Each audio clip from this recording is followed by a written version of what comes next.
Hello and welcome to Empowered to Thrive. As always, I am thrilled you've joined me today. And I am also excited because my friend and fellow business owner, Natalie Burns, has joined me as well. And she was here about a year and a half ago on the show. You might remember, and we talked about things regarding our children and changing the patterns for our children. And because she is a educator who helps support other home educators, she is in the thick of it with being surrounded by children all the time.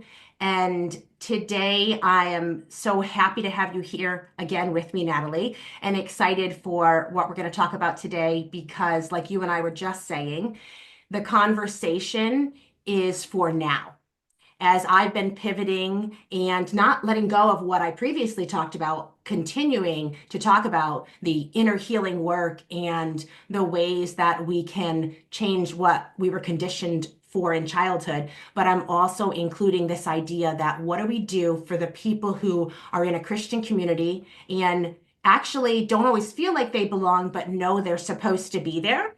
How do we allow ourselves to show up as we are, knowing who we are is just fine, and yet being different sometimes in the midst of that culture? So, looking forward to what you have to share with us. Oh, Karina, I just love your community and the values that you are all coming together on. I really, really appreciate that. And like you said, yes, I work with children through Homeschool Teaching Simplified. I support families with how they show up for their children and how they go about their teaching approach with their children. Because what we see is that we get these generational patterns passed down, and then we're just reenacting them on automatic. And sometimes we're going, why did I do it like that? Why am I thinking this like this? Why am I triggered in such a way? And it's because of these patterns. And we are the change makers. We are the generation that is breaking those unhealthy patterns so that our children can actually thrive in their education, thrive in their and in the legacy that we pass down to them, right? Mhm. And what I actually found, I know I talked about this a little bit before with you, was that in the classroom, when I taught high school classes and biology and dance and all those fun things, I was not triggered by the problems that those teenagers came to me with. They would have an issue where they were learning something really challenging and they were struggling, and I could come alongside and support them.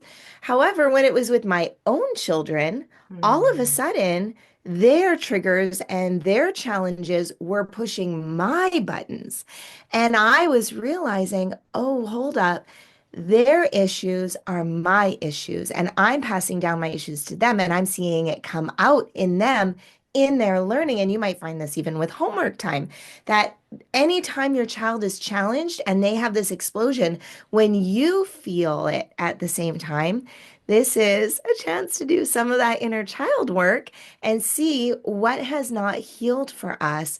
What do we need to unpack? And how can we make that change in ourselves so that our children can automatically benefit? Because when we make the change and we are finally empowered to thrive, they resonate with us and they pick that Mhm. up, and then they are now also empowered to thrive. And so that's one thing I noticed that's very different in the homeschool teaching world, and something that I work with families on, and I know that you work with families on the same concept, just not like Yes. homeschool. Yes. Yes, for sure. And we actually made a decision recently that looks like we'll be homeschooling one of our three next this coming school year. And it's one of the most challenging of my children for me to um, sometimes allow the expression of emotions to be and to co-regulate for for her so that she can move through her emotions. And I heard it said somewhere recently, and it hit me that sometimes what we weren't allowed to express, we struggle with seeing our children express. Because she's not the child I would say is most like me. She isn't. Um, she definitely reminds me of other family members of mine from the family I grew up with. But I often look and think, how I allow her to be and what her organic expression is, I was not allowed to express. And knowing this also helps me to take a deep breath and to stand back and witness her and to do my best to be a safe, co-regulating space for her. Because inside of me, there is a conflict where I'm like, I just want it to stop. Oh, 100%. Because as those that are looking to change our legacy and break generational patterns, you have to just step forward scared at first. You just need to start somewhere. And so we start and we say, okay, my child is allowed to burst into tears here, and I'm not going to tell them to be quiet in a nice or mean way. I'm not going to make them just do it anyways in this moment. We're going to walk through this process together. But what that does is it signals humongous alarm bells from your own upbringing, right? Because you weren't allowed. So that means that you are about to embark on an unsafe process that has unknown possibilities of what's going to happen next.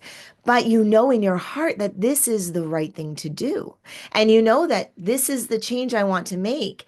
But it is terrifying to actually go through and walk that process, which is why it's so important that we have support systems in place. We have mentorship, we have coaches, we have counseling, we have Right. all of these good things, and we're Yes. researching for ourselves how to support our bodies through that because we need to give our parasympathetic nervous system a chance too here and give it some time in the spotlight as well because this is a very stressful process. It does Mhm. definitely trigger fight or flight or fawn or freeze. And Mhm. it does do that in our bodies. So we need to learn how to take a minute and calm that down, which might not Yes. take a minute. And it might take a full process to really finally remove the psychological aspects of that stressor. Right. Totally. So I'd love to hear, and you can take it either direction, either a little bit of your own journey in this, in what we were talking about, and some of the tools you've found that have supported you. And as all my listeners know, I like to just remove all the veils and the masks and where we just get to show up, right? Because everybody has their specialty and who they are, our titles and our job. But when it comes down to it, when we sit with a safe person in our living room, then we get to really hear the background story. So as much as you feel comfortable, you're invited to share as much of that with us. Oh, I appreciate you, Kareen. You are definitely a safe place, and I really love that. And as you know, I'm an Enneagram 8, so that vulnerable side is a constant work in progress. So I'll start with a little bit of an example from the homeschooling or teaching world, and then I'll get into a little bit more of how I came to understand that perspective. So on Instagram, I saw this teacher saying, "Why are all these children content to just take a zero for their work rather than getting, partial marks for it? Don't you know how much a zero brings down your average? If you get 30% here and there, it's going to be so much better. You can pass the class. So what's everyone's problem? Why are all these children lazy? Why no one's enforcing discipline on them anymore? What's wrong with people now?" And I looked at the comments on this and a very popular homeschooling expert, and I looked at all the comments. And the first thought that I had, I didn't see anywhere in these comments. And I thought, this is because of my experience. People have not realized this. I have been seeing teenagers, especially, and now even younger children, super happy to just take the zero, fail the class, whatever, ever since I was a teacher in the classroom 10 years ago. And it's still happening today. It's not a news story, it's old news. It was probably happening when we were in high school too, maybe by us. And the reason is not because they're lazy, it's not because they're lacking discipline, it's because they are afraid. And this is a psychology fear-based issue where if I try and I fail, how do I live with myself? If I don't try, I didn't fail. And so, oh, well, yeah, of course I failed the class, but I didn't hand in half the work. So obviously I would have been fine if I just did it. But I didn't do it because I was scared that I would fail. And so we have to teach our children how to sit with themselves, how to become resilient in the face of challenge and failure. And this is how it shows up now. But the way that I knew this was because of my own journey. Mm-hmm. Which you alluded to. Um, I grew up with judgment being a really big deal, shame and blame being very key points. And these were things that I think shaped me into an Enneagram 8. Like judgment is really big. Justice is huge Mm-hmm. for the Enneagram 8. And justice is because, like the gavel drops, right and wrong, this is a judgment issue. And growing up in the church, there were a lot of great things and there were also a lot of harmful things. I think that part of, you need to be right with God or else the wrong is eternal damnation. And that's a big deal. And we've got dire consequences for being wrong now. And this definitely shaped a belief system and a worldview that I held around right and wrong and just and all of these big things. And I had a huge journey with judgment when a few years ago our youngest son was diagnosed with a brain tumor. He was just turned 2 at the time. And I was really battling that this was a justice issue and a spiritual justice issue. And I realized as I walked through actually a storytelling course with my friend Dawn Bowers, and she walked me through this course, and I realized just how much of a theme judgment was in my life, especially at that time, and how I was the protagonist in my testimony, my little life story. Who was my enemy? Who was my antagonist? Well, my enemy ended up being the first oncologist we have, but that's a whole different story. But they were they were not the antagonist, the true antagonist in my life. It was God. Mm-hmm. God was the one who never, ever changed his mind. And here I was, as the hero of the story, who goes through a perspective change to go from thinking one thing to undergoing the transformation process and thinking something new. And that, typically the villain is the one who never changes their mind. But in this case, the antagonist isn't a villain. It's just the one who's steady and stable through it all. And I learned at that time not to twist the Bible to line up with my own understanding of reality, but instead to look at my own life and view that in light of what the Bible was saying. And that really helped me with this journey through this idea of judgment and changing my mind. And I wish that I could say that I'm not a non-judgmental person now. I think I've made some pretty big leaps and bounds, but it might be a forever thing. But another thing that this journey has really taught me is that healing is also not a flick of the switch. It's not an event. It's a lifelong process. And that shaped how I created my programs with the Homeschool Teaching Simplified umbrella, where we have a whole lesson, a whole hour on non-judgmental listening and how we model that and teach that to our children.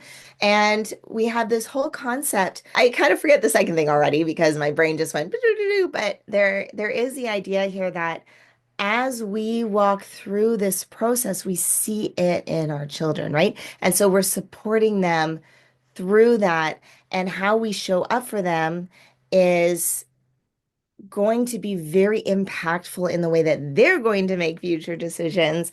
And so, how can we change our minds about what we've long held as our belief system so that they don't need to just carry that and pass it down, but now they can actually make a change? Mm-hmm. Yes. And what a gift we're giving them by doing that work, by doing our own work so that they don't have to live the same experiences. Because I actually believe that my parents did the best they knew how. And I look at people in general and believe like we're all, most everybody is doing the best they know how. Right? We don't see what we need to change. We don't know what's available. And yet, for any of us that create changes and shifts and new patterns and offer new atmospheres of at home and otherwise, when we allow our kids to make mistakes and we're not coming at them with judgment because we're not actually looking at it through that perfectionistic lens anymore, what a gift we give them What a gift. I mean, oh, even today, I was feeling in what I've gone through just in the last 12 hours, and I realized, oh, this feeling I have is so similar to how the little girl I was felt. She just felt alone in her heartache. She just didn't have a safe place to land with it. And in that moment, I did what I can do for myself and just offered the compassion of a loving parent where I felt those feelings. I just paused in the middle of cleaning my kitchen, let those tears fall, and I just visualized that little girl. I was just there with her. Yes, I feel what you're feeling. I see you. Like I didn't even say all those words. Sometimes I think it helps too, but I felt all of that with her. And these, so we're doing this for ourselves alongside doing it for our children. Oh, yes. I had a similar experience where I felt the need to, comfort little Natalie, the 12-year-old Natalie who had nobody to turn to at that time. And I mean, this is common. A lot of people say, "Oh, I met my younger self for coffee." It's the same idea where you look back and you can just be with that younger version of yourself and say, "I'm here for you. I know better than anyone what you are going through right now." And there is wisdom ahead, and change can happen. And that's a big thing. Change can happen. And we have Yes. this funny idea. Time is so strange, right? We have our own little personal bubble of our reality, but outside of this, time is eternal at the Mhm. same time, at the same time. So Yes. we can hold space for ourselves now and from our past and look at that. And one of the ways that I found to be really helpful in my own journey and our family's journey, because walking through humongous medical needs is no small feat.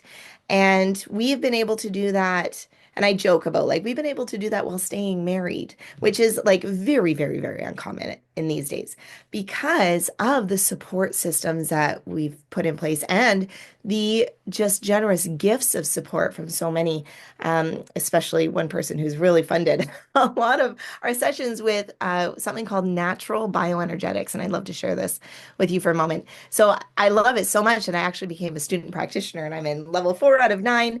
And it's a full certification to become a natural bioenergetics practitioner. And it employs a combination of biology, so like how your nervous system runs into your muscles. It has muscle response monitoring, which people may know, where you can ask like yes or no questions and see if the muscle gives out or not, because your cognitive part of your thinking and your subconscious part of your brain know everything about your body. It knows the toxins. It knows what substances are causing issues, what chemicals. It knows what injuries there are, and it knows the psychological issues and emotional issues Mhm. that are causing your body stress. So you can tap into all of those different aspects of stress this way.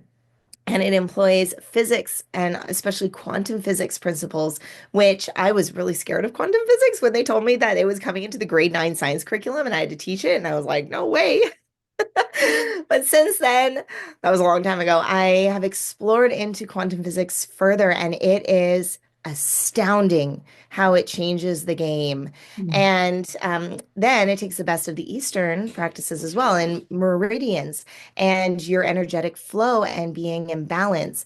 And so we've used this as a modality for how to go about a lot of these changes. It's almost like if there was a silver bullet for a quick change, this is it. Doesn't mean it's easy. You're still facing those deep and dark recesses and the caves that you buried. You never wanted to see again. But if they are causing you stress and impacting your relationships now, then it is a healthy thing to go ahead and deal with those and move through to the other side so that you can actually move forward and show up for your children where Oh, it was such a beautiful moment where what used to trigger me for my children, I can look at them and say, "Oh, you're going through this right now, and I notice you're going through that, and I don't need to participate with you. I can actually come alongside you and support you like I did in the classroom. I'm Mhm. no longer triggered by my children, and then they are able to actually heal in that moment. And I'm not passing this down any longer."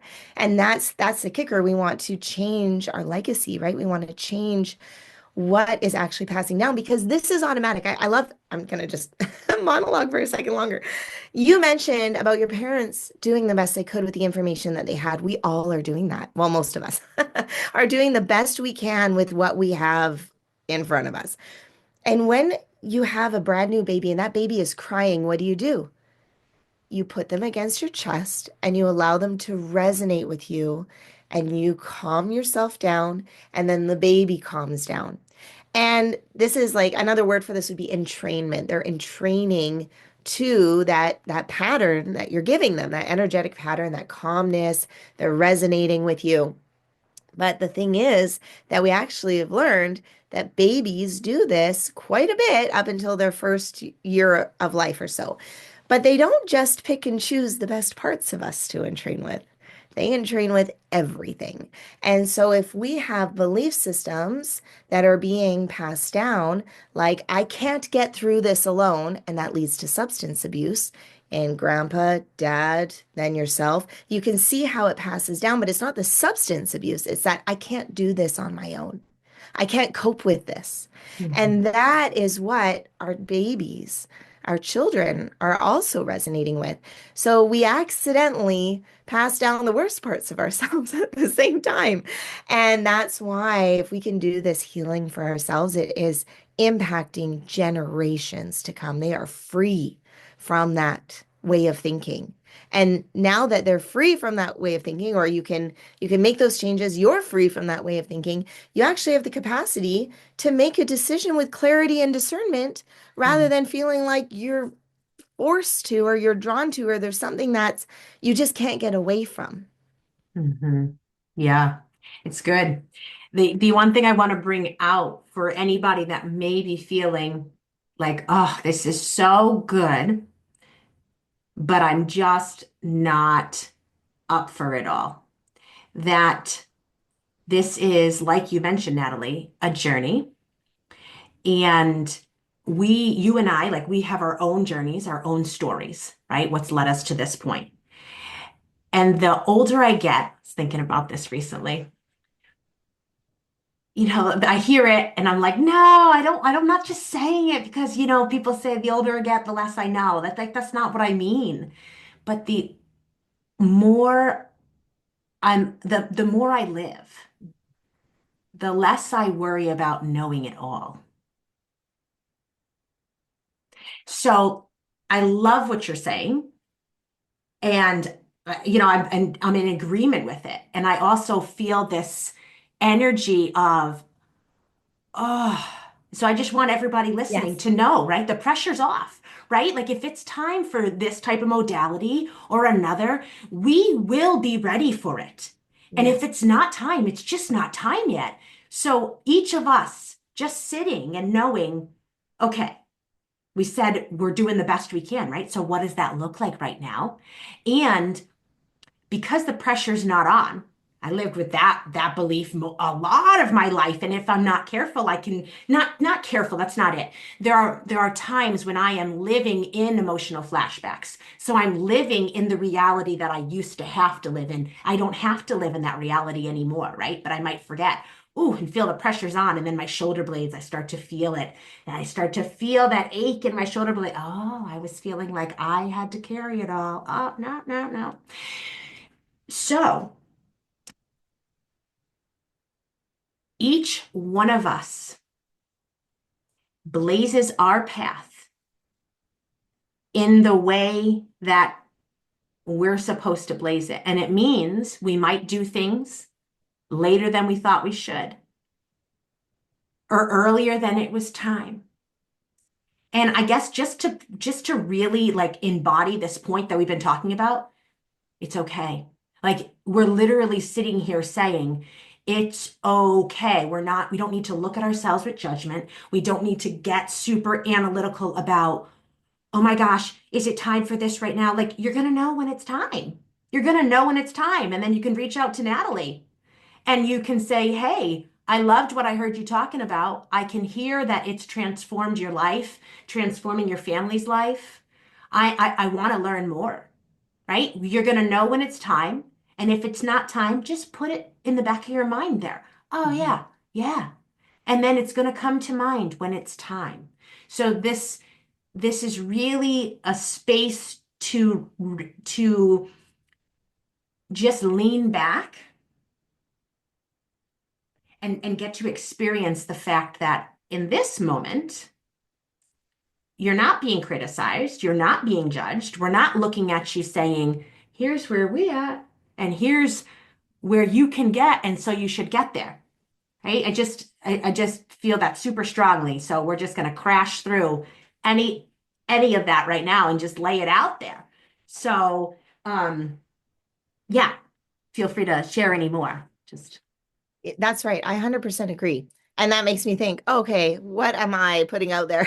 That's still resonating with that a little bit. I'm gonna be doing that digging for myself. thank Because you. I do agree with you. There are different ways that work for different people. This way has worked really well for us. Yeah, yeah. There are slow and steady aspects. And then I don't know, do you know much about Gabor Mate? He is local to me in the Vancouver area.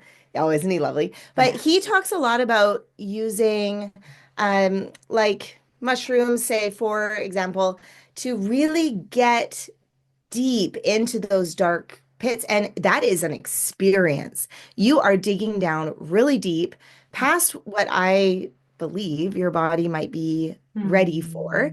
And so Hmm. that can be a very intensive process and it can be hard and fast and very, very difficult to cope with. Versus NB is one layer at a time, like an onion. Yes. Yeah. Because it only allow your body will only allow you to bring up what it's ready for in the order that it's ready for. So it's not so much somebody telling you, "Oh, I've assessed this about you and now this is what you're going to work on next." It's your body brings up, "I want to do this and now I want to do this and I want to do it in this way." And so it's, I believe, like been such a gentle way of navigating life because I used to have Lyme disease and I went hard and fast with Lyme and I realized that you can't go hard and fast with Lyme. Because if you Mm. go hard and fast with Lyme, it like swings back and you have a huge detox reaction. You can't deal with it. So you have to go low and slow. And it is a grace to do that for your body. It is a grace to do that for your mind and your soul to say, life is a journey. This isn't a one and done thing. Like I mentioned, healing is not an event, it's a process. Hmm. Hmm. Yes. Yes. I am intrigued because you said you used to have Lyme, and I know some people live with Lyme. So was Yeah. this a byproduct of the modality, the work you did? Yes and no. So Okay. back in 2018, I actually had a full deliverance event from lupus and Lyme disease. I had heart Mm. failure when I was 25 years old, and then they told me I couldn't have any children. I got off all of those drugs, was able to have two beautiful children. I was in a car accident, flared up, found out that I had Lyme disease, figured that Lyme was actually the driver of the lupus, that having this chronic infection was causing my body to drop bombs all over the place and attack itself. And then I went through a year of holistic, like naturopathic, Yes. mostly modalities, and that was beautiful. Now that brought me to a place where I had clarity to think. I went through spiritual aspects around healing and followed a lot of healing ministries. Hooked up with a street healer in the Vancouver area. He came to our home. I grilled him for an hour. Tell me everything you believe. And he laid hands on me, and I had a huge deliverance event of all sorts of oppressive energy or intrusive energy Mm. or demonic, whatever you want to call it, not possession, but more oppression. And I don't see them as like characters anymore, like these demonic characters, like bad guys in a cartoon, but more so like these unhealthy patterns because God spoke and everything is wavelengths, everything is frequencies, everything is energy. And So these are things that are not helpful to us. They're coming in and we don't have these boundaries in place to stop this from impacting us. So I had this huge physical healing event.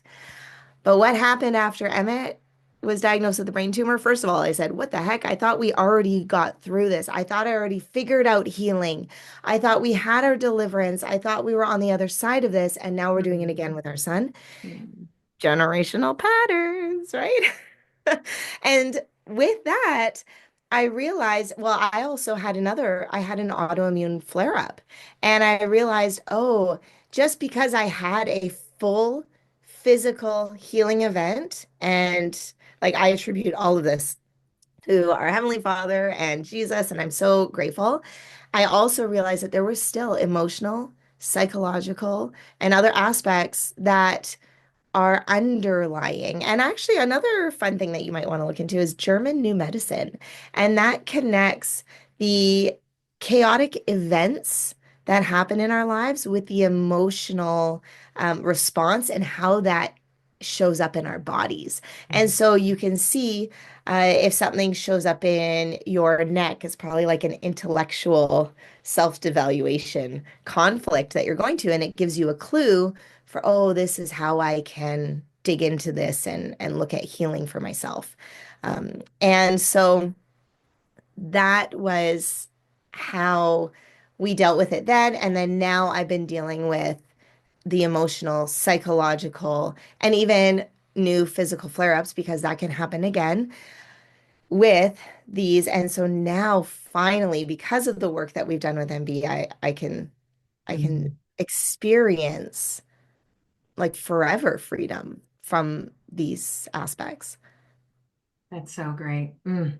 Yeah, and definitely the body responds to what we're experiencing emotionally. And I mean, you're driving that point home, but that's obviously a big passion of mine to like connect all the pieces and help us collectively to realize like we're all connected. This isn't, it's not, oh, we have our emotions and then we have our diseases and we have our thought patterns. Like there's everything is interwoven, and I find that really hopeful. Like to me, that is like, okay, so it's not just random and out of the blue when my body's responding in a certain way, and it's very important to give it ear, to give it attention, to respond to it. I grew up with this, yeah, put the body through the ringer, and it can endure, and yes, yes, it can, but it deserves our attention, our love, and our compassion, and the support we can offer it. So I would love to keep going. I'm going to wrap up at this point because I have a babysitter. And that's just how it goes as a business owner and a mom at the same time. But it has been a pleasure to be with you. I appreciate you sharing your own story, sharing your knowledge with us. And for anybody who wasn't familiar with you already, what are the best ways they can get in contact with you? Yes. If you're interested in anything about the NB stuff, you can email me, Natalie at homeschoolteachingsimplified.com. And I'm sure, Kareen, you'll leave some links Mhm. below if anybody would like to check out some of the things that I do. And I would, if you don't mind, I would love to just bless everybody. There is hope, right? We don't need to sit in what we've been born with, the thought patterns that we've been born with. Maybe like Lyme disease, I pass that through the placenta to my children. They just showed up in this world with that already, something that they were dealing with in life. And yet, they don't need to just carry that and, like you said, push through like a steam train and suffer internally when in our minds and torture ourselves through this process of just having to slog through life. There is hope. You can change. And there are plenty of ways that you could go about doing that. And so I just want to bless everybody that you find the way that works for you. Yes, wonderful. All right. Thank you so much, Natalie. And thank you to each one of you that are here with me, with us. I hope that you know whenever you pillow your head how much you matter that in the universe, the energy that you carry, the person that you are, is something that we all need.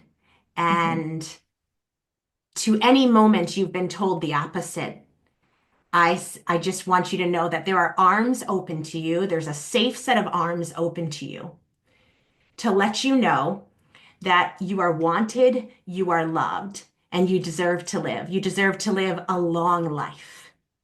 Mhm. a life that you enjoy, where you feel like you're thriving.